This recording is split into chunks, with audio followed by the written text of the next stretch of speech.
Andrew and I were talking about that when I first heard the song. I was obviously very curious about the second verse, and just another little cool way God weaves our stories together. I asked him about the story of a friend of his, who gathered up into his arms an orphan son. If you heard that lyric in the second verse, I said, is that a friend? Is that a real story? What's the deal on that? And he said, it was a buddy of his, Randall Goodgame, who's a co-writing friend of his, that he said, he adopted a little boy. And then after we were on this tour, just a week or two into the tour, Andrew came and said, hey, guess what? I was talking to Randall, and he told me that Show Hope actually was part of the way they were able to go get their boy. They got a grant. And so it was just a cool way that, without even knowing, that God kind of wove that story together.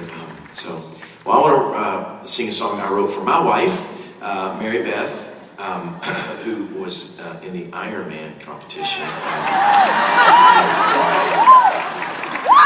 Bike, swim, and run. No, actually, not quite. But she is an amazing woman, and my wife of 27 years. Thank you very much. An incredible journey that we have been on together, and some amazing mountaintops. Talking about a triathlon, it feels like for sure several of those that we have gone through these last 27 years.